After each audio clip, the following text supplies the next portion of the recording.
My name is Deborah Hendricks. I'm here with the Samuel Proctor Oral History Program at the University of Florida. And today we're speaking with Samantha Felix. Okay. And can you spell your name for the camera? Yes, that's S-A-M-A-N-T-H-A,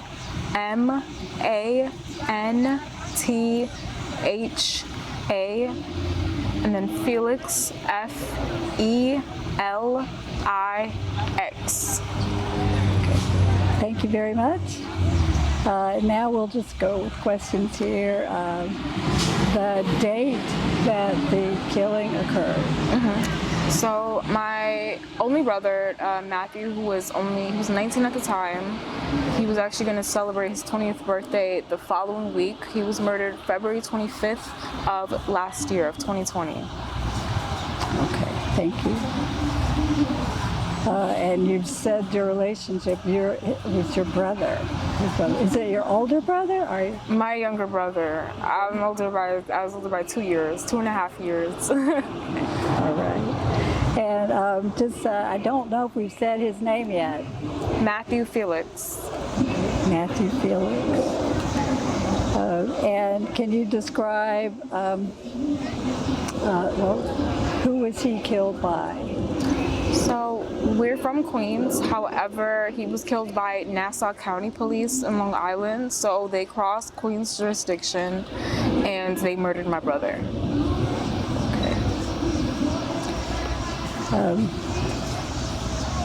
So let's just, maybe you want to tell the story. Would you like to tell the story? February 25th of last year, Matthew was on his way home. Nassau County Police claimed that he was in a stolen car. They claimed he stole a car. However, we still have yet to receive evidence and proof of that. So they were at our home. They surveyed our home and they stayed there in unmarked vehicles. And when Matthew came home that day, they watched him get into the house.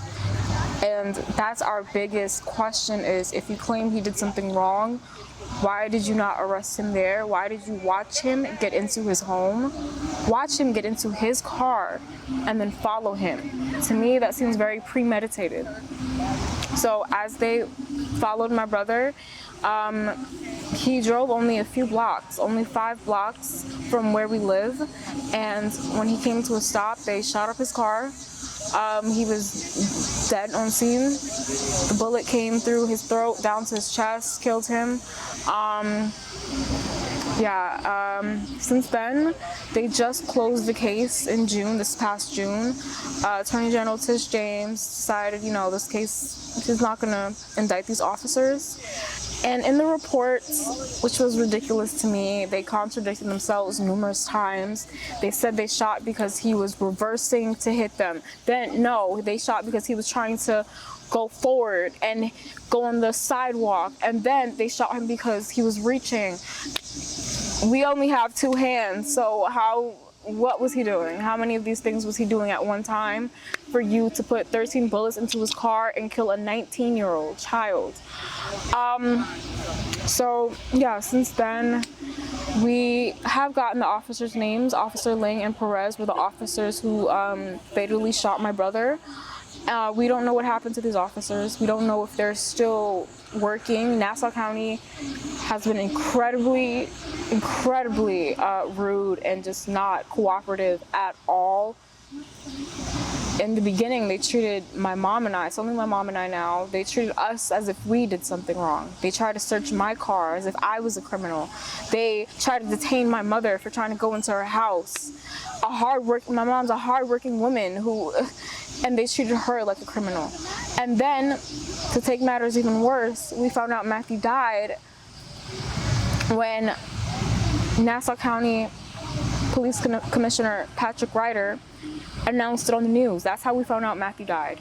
And as he announced it on the news, he publicly gave out our home address to target our family even more on what was undoubtedly the worst day of our lives. We were already extremely vulnerable, and he just opened our door for reporters, for people strangers, to just come to our home and further harass us.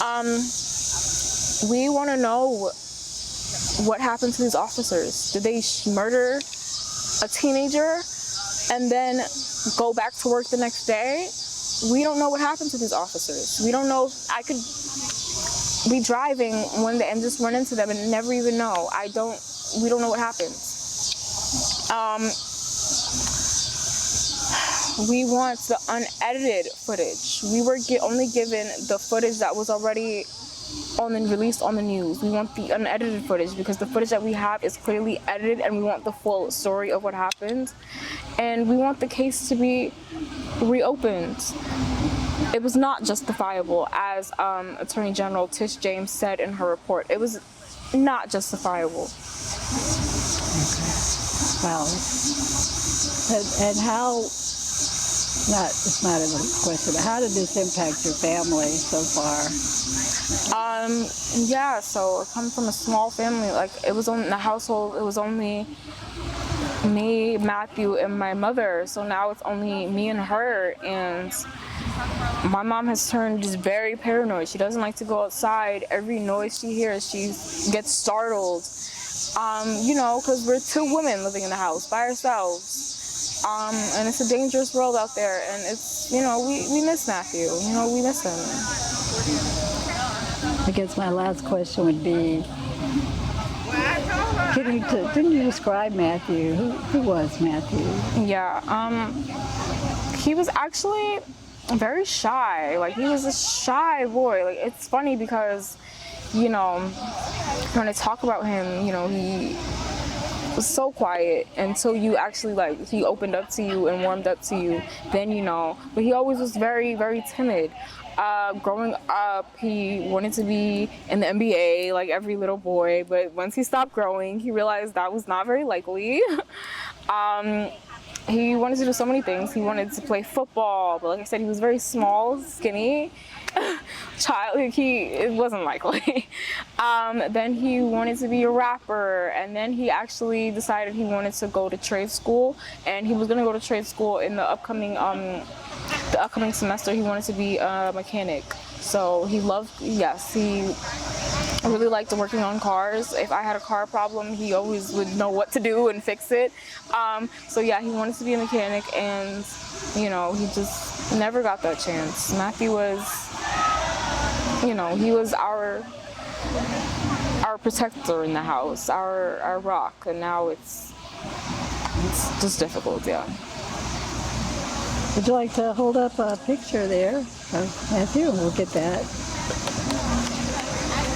Yeah, so this is Matthew at his, I believe this was his prom. He didn't take a lot of pictures, so this is one of the few pictures I could find of him. But yeah, this is Matthew. Would you like to add anything?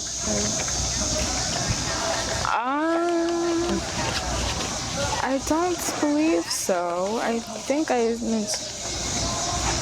All right. Well, in that case, thank you very, very, very much. Thank you so much.